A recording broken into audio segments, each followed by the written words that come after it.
Mengapa pelapor kasus dugaan pencemaran nama baik dan fitnah terhadap ijazah Jokowi meminta Roy Suryo CS ditahan dan apa bukti yang disiapkan Roy Suryo CS untuk menyangkal sangkaan polisi?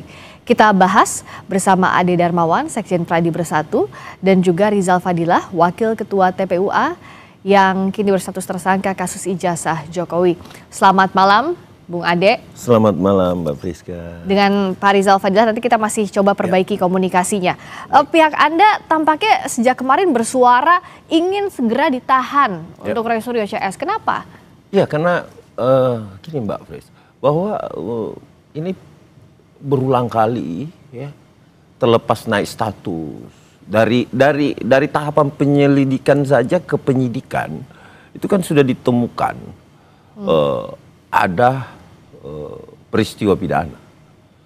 Kemudian makin jadi itu dalam bulan-bulan pada saat penyidikan itu dimulai, itu makin jadi, makin terus menerus digaungkan, menganggap diri masih benar, ya, menganggap bahwa apa yang dia lakukannya itu bukanlah manipulasi data elektronik dan lain sebagainya. Kami menyayangkan hal itu terjadi terus, sehingga ini memang harus ada ketegasan ya di dalam penetapan tersangka ini, harus dilakukan penahanan. Karena kalau ini dibiarkan terus, ini pidana berulang. Ini kami melihat memang nggak ada obat untuk apapun itu kecuali efek jerah. Oke, nah saya tanyakan ini ke Pak Rizal. Kalau dari Bung Ade dan kawan-kawan mendukung agar Roy Suryo CS segera ditahan, apa menurut Anda sudah cukup bukti Pak Rizal untuk melakukan penahanan terhadap Roy Suryo CS? Saya kira belum cukup bukti. Artinya Mengapa? seseorang itu ditahan itu kan kalau ada indikasi kemungkinan melarikan diri gitu kan, atau mengulangi perbuatan yang dinilai sebagai perbuatan yang kriminal tentunya, karena ini belum tentu perbuatan itu kriminal gitu kan, atau dia akan menghilangkan alat bukti gitu. Nah nampaknya tiga hal ini tidak akan terjadi pada diri Roy Suryo gitu kan. Saya kira ini sehingga tidak layaklah untuk ditahan gitu. Kemudian juga toh pasal-pasal yang dimaksud itu sendiri harus mendahulukan pembuktian tentang status ijazahnya itu gitu kan. Sementara sampai sekarang ijazahnya belum ada penetapan tentang keasliannya, sehingga pasal yang dituduhkan gitu kan, baik 310, 311, 160 sampai 32 ITE, 35 ITE itu tidak relevan gitu dan tidak bisa nyambung kepada proses pembuktian, apalagi sampai penahanan gitu kan. Oke, jadi soal yang penahanan tadi disebut Pak Rizal tidak memenuhi unsurnya, misalnya melarikan diri ataupun menghilangkan alat bukti, tidak terpenuhi, Bung Ade. Jadi bukan begitu pengertiannya Mbak Fris ya, bahwa syarat-syarat penahanan itu ya, kenapa bisa dilakukan penahanan, tentunya sesuai dengan KUHP, bahwa penahanan itu dilakukan bila mana ya kan ditakutkan melarikan diri dengan alasan-alasan itu, terus kemudian menghilangkan barang bukti ya. Apa perlu sampai ditahan tadi pertanyaan bahwa apa yang disebutkan Bang Rizal Fadilah, semua pelaku tindak pidana secara luas, secara umum se-Indonesia itu pasti semuanya tidak ingin ditahan. Itu sudah hukum alam, bukan hukum KUHP. Itu selalu ada alasan, dalil yang membenarkan suatu atau pembelaan terhadap dirinya untuk dilakukan upaya paksa. Karena ini kan upaya paksa ya. Nah, tetapi ada satu hal di sini yang kami perhatikan, bahwa kenapa ini harus dilakukan penahanan. Pertama, pidana berulang tadi. Ya, perbuatannya itu diulang terus. Tidak ada efek jerah. Ya. Dalam hal apa berulangnya? Dalam hal bahwa gini, saya ambilkan analogi sederhana. Dikatakan bahwa ijazah tidak pernah ada. Yang ditayangkan di Mabes Polri itu kan ijazah.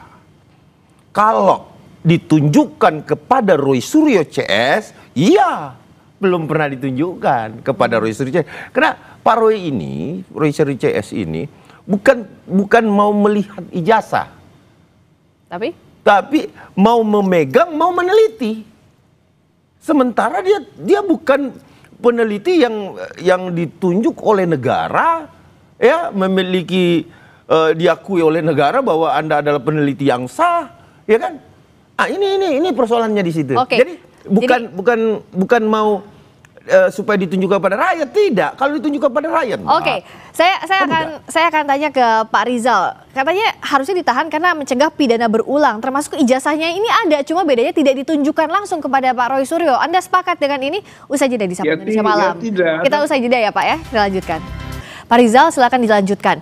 Jadi kalau tadi kata Bung Ade, harusnya ditahan karena takut pidananya berulang. Tapi soal objek ijazah pun ada, tapi tidak ditunjukkan kepada Roy Suryo CS memang. Ya, sebenarnya ijazah itu yang disebut objek itu sudah berulang-ulang terinformasikan kepada publik, gitu kan, termasuk juga kepada Roy Suryo, Rismo dan yang lain-lain. Seperti misalnya pada waktu mendatangi KPU, gitu kan, KPU di mana ijazah yang dimaksud ini keluar tuh, yang di KPUD DKI mana ini, gitu kan, begitu juga yang KPUD di Solo, gitu. Lalu ternyata diakurkan, disamakan dengan apa yang diinformasikan oleh pihak Bareskrim, gitu, atau yang oleh Dian Sandi, atau yang oleh pihak UGM, sama semua itu, sehingga layak untuk dikaji dan disimpulkan, dan haknya seorang peneliti yang punya kapasitas tentunya untuk membuat kesimpulan bahwa yang seperti itu begitu dibandingkan juga dengan berbagai ijazah yang lain yang ditemukan, yang begitu mah palsu begitu. Jadi hal yang wajar saja jika Roy Suryo mengambil kesimpulan seperti itu, dan itu belum masuk dalam kualifikasi pidana. Karena pihak kepolisian sendiri belum sampai bisa menyatakan keasliannya dalam mana otentiknya, gitu kan, baru identik saja. Belum lagi ada keputusan dari pihak pengadilan tentang status ijazah itu palsu atau asli. Saya kira keadaan begitu memberi kebebasan kepada seseorang untuk menetapkan atau meyakini berdasarkan keyakinan dan hasil penelitian ilmiahnya bahwa ya meyakini itu palsu ya, seperti itu, dan itu belum masuk kualifikasi pidana gitu. Jadi itu mesti bisa dilanjutkan dalam proses perdebatan hukum baik di kepolisian, kejaksaan maupun sampai ke pengadilan gitu, dan azasnya praduga tak bersalah. Kemudian syarat untuk ditahan tadi tidak ada gitu, apakah akan melakukan melarikan diri, itu kan bisa cegah tangkal, gitu kan, bisa menghilangkan bukti, tidak pernah ada indikasi menghilangkan alat bukti, gitu kan, sedangkan bukti itu sendiri adalah ijazah yang dimaksud. Lalu akan mengulangi, belum dalam kualifikasi pidana, jadi belum ada pengulangan pidana, belum ada pengulangan tindakan kriminal, gitu menurut saya. Gitu. Oke, menurut Pak Rizal nggak ada alasan dan belum ada pidana di situ. Oh, belum ada pidana. Penetapan tersangka itu bukan peristiwa pidana. Silakan dijawab. Ya. Itu pertanyaan Pak Rizal untuk Anda. Pertanyaan Pak Rizal kan mengatakan bahwa belum ada peristiwa pidana. Saya menjawab, apakah penetapan seseorang tersangka itu nggak ada peristiwa pidana di situ? Atau apa sih syarat menjadikan seseorang itu menjadi tersangka? Apa syaratnya? Diatur di mana dia? Bila mana dua alat bukti itu? Menurut Anda dua alat bukti minimum itu sudah terpenuhi? Terpenuhi dong. Kan ini kita fair lah. Kita gini Bang Rizal, bahwa kalau kita melihat bahwa tidak ada peristiwa pidana, nah terus penetapan tersangka ini menurut Bang Rizal, sebentar. Iya. Menurut Bang Rizal, apakah penetapan tersangka ini ngadi-ngadi atau mengada-ngada? Enggak, masih ada upaya hukum yang bisa dilakukan. Tetapi ada nggak peristiwa pidana di situ? Enggak, sekarang boleh saja. Itu menurut pihak kepolisian ini pidana, tapi menurut pihak yang bersangkutan, bukan. Oh iya, kita akan melakukan upaya, misalnya pra-peradilan, gitu kan. Begitu ditetapkan sebagai tersangka, menurut saya itu salah, itu nggak masuk pidana. Mengada-ngada ya, Polda Metro ya. Kan bisa nanti diuji oleh pihak hakim di pengadilan, Ya. betulkah gitu kan penetapan tersangka itu atau tidak. Ya. Jadi belum clear gitu dan Ya. belum bisa diterima oleh semua pihak. Karena itu baru sepihak gitu. Iya, betul. Makanya ada upaya hukum gitu Pak Ade. Kalau Iya. menurut saya hak juga pihak Pak Roy dan Ya, teman-teman yang lain untuk melakukan upaya hukum Betul sampai pada sekali. kualifikasi tadi. Betul. Baik itu sampai status tersangka maupun ditahan, itu semuanya bisa dilakukan upaya hukum Iya, gitu. betul. Karena begini Bang Rizal, dalam proses hukum pidana, tahapan-tahapan itu ya itu harus sesuai dengan KUHAP kan, bahwa tahapnya pemeriksaan itu kan dari tahap lidik, sidik, BAP tersangka, kemudian dilimpahkan ke pengadilan menjadi terdakwa, kemudian menjadi terpidana. Kan itu prosesnya tuh.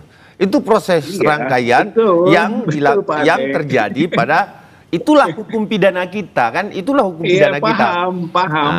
Sebagai betul. tahapan paham gitu kan. Iya. Tapi setiap tahapan juga punya hak seseorang untuk Betul, melakukan sepakat. perlawanan gitu Sepakat. maksudnya gitu. Sepakat. Nah, ketika sekarang ini juga harus tersangka, sebenarnya itu kita siap untuk melakukan juga perlawanan hukum, Upaya apalagi hukum. sampai penahanan begitu Mbak. Gitu oke. maksudnya. Jadi berdasarkan ketentuan-ketentuan hukum juga, maka tidak layaklah gitu kan dalam status seperti ini Pak Roy ditahan gitu. Menurut saya gitu. Itu hak yang bisa dijamin kan oleh hukum juga begitu. Pun misalnya Roy Suryo menolak adanya penahanan, menurut Anda apakah dalam kondisi seperti ini berhak juga dari pihak tersangka untuk menolak penahanan itu? Boleh, sah-sah saja. Saya menyatakan bahwa ini tidak sah penahanan saya, misalkan, katakanlah seperti itu. Tentu ada upaya hukumnya. Polisi dijamin oleh undang-undang, diberikan kewenangan terhadapnya oleh negara melalui undang-undang untuk melakukan segala kewenangannya. Kalaupun misalkan kepolisian dengan melakukan penahanan itu unprosedural, tentu ada tata cara yang harus ditempuh kepada pihak terlapor atau tersangka atau yang akan dilakukan penahanan ini melakukan upaya-upaya hukum. Contohnya prapit mungkin, ya kan? Nah itu diberikan seluas-luasnya untuk mereka membela diri, ya. Jadi saya rasa ini belum berakhir. Penahanan Roy Suryo pun ini bukan hal yang berakhir kalau untuk pembelaan, ya. Masih banyak tahapan, mulai dari P21-nya nanti mungkin dalam penelitian itu juga bisa dilakukan keberatan-keberatan hukum sebelum naik ke peradilan, ya, setelah P21. Nah di situ ini saya kasih inilah tata cara mungkin kalau Bang Rizal pasti paham itu bahwa apa yang dilakukan bila mana sudah naik ke tahap kejaksaan, apakah ada permohonan-permohonan yang dilakukan misalkan seperti ekspos dan lain sebagainya, itu ke upaya hukum semua tuh. Monggo silahkan dilakukan upaya hukum secara maksimal, karena saya yakin betul bahwa Polda Metro, kejaksaan nantinya juga akan sangat profesional karena ini adalah kasus yang menyita perhatian publik. Ya, perhatian publik di mana ini sudah bukan publik Indonesia saja, Mbak Friska. Jadi, sampai ke luar negeri. Menurut Anda harusnya apa yang dilakukan sekarang? Ya, tahan. Oke, kalau menurut Pak Rizal, apa upaya hukum yang disiapkan sekarang? Kalau menurut saya mah tidak gitu ya, wajar lah gitu kan, tidak perlu ditahan karena tidak ada syarat-syarat hukum yang membuat penyidik itu harus melakukan penahanan. Betul, itu adalah kewenangan, betul, sepakat itu Pak Ade ya. Itu kewenangan dari pihak penyidik untuk melakukan apapun dalam pengertian menahan misalnya gitu kan. Tapi juga dihindari kesewenang-wenangan gitu. Sepakat. Dari sesuatu kewenangan bisa bergeser ke sewenang-wenangan. Itulah yang kita awasi bersama gitu. Disebut dengan profesionalisme itu betul kita jaga. Jangan sampai kepentingan-kepentingan non hukum gitu kan masuk di dalamnya. Nah, untuk itu maka proses-proses hukum memberi jalan, gitu, beri jalan, termasuk di dalamnya tadi untuk tersangka saja peluang untuk bisa kita lakukan gugatan peradilan terbuka, apalagi sampai nanti dilakukan penahanan, gitu kan.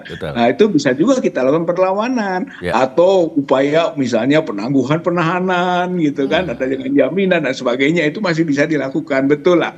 Proses ini masih dalam tahapan-tahapan yang menuju ke proses berikutnya, gitu. Tapi kita akan sama-sama upayakan pihak dari mungkin penyidik, yaitu kan, atau pelapor berusaha maksimal untuk terjadinya proses penahanan. Sementara dari pihak yang terlapor ataupun tersangka itu berusaha juga untuk adanya SP3 misalnya kan, dihentikan penyidikan itu karena tidak memenuhi unsur-unsur hukum untuk hal tersebut sesuai dengan KUHP. Nah, kalau dari pihak Anda, bagaimana agar publik melihat ataupun bahkan pihaknya Bung Roy Suryo CS menganggap bahwa ini berjalan transparan? Karena kan pertanyaannya sejak penetapan tersangka adalah mana transparansi kasusnya, menurut Anda? Ini sudah ya, saya kira gambarannya sangat tidak transparan. Bung Ade dulu sebentar, Pak Rizal, silakan Bung Ade. Oh iya, mangga. Terkait transparansi penyidikan, kan sudah disampaikan bahwa sudah diperiksa 130 saksi. 22 ahli, sudah ditemukan ada unsur tindak pidana melalui bukti yang disita dan disajikan oleh saksi-saksi maupun pelapor. Baik itu yang ditemukan sendiri juga oleh penyidik, sehingga akhirnya sampailah pada hari ini penetapan tersangka. Singkatannya itu sudah transparan. Itu transparan. Jadi tidak mungkin gini. Ada rahasia penyidikan, Mbak Friska. Artinya tidak mungkin dibeberkan. Ini loh bukti yang kamu melanggar hukum saat ini. Tetapi yang mengetahui itu adalah terperiksa dengan si pelapor. Itu ditangkap maksudnya sudah transparan. Dianggapnya kalau menurut Anda, Pak Rizal, apa yang harus transparan dari kasus ini? Singkat saja. Ya, saya kira mengenai status alat bukti utamanya, gitu. Alat bukti utamanya itu ijazah, gitu. Karena namanya fitnah, namanya pencemaran, penghasutan yang juga dikaitkan dengan Undang-Undang ITE misalnya sebagai rangkaiannya, gitu. Itu semua bersumber pada sesuatu, gitu kan, sesuatu bukti yang dipermasalahkan dan itu utama, yaitu ijazah Pak Jokowi. Seandainya ternyata ijazah Pak Jokowi benar palsu, tidak ada fitnah, gitu, tidak ada pencemaran. Nah, jadi yang ditunggu kok pihak Anda adalah itu ya, alat buktinya ijazahnya. Ya, itu dari dasar. Sekarang kan Bung Roy Suryo CS sekarang masih diperiksa. Kita tunggu apa hasil pemeriksaan yang sudah 8 jam lebih ini. Terima kasih Pak Rizal Fadilah, terima kasih juga Ade Darmawan sudah hadir.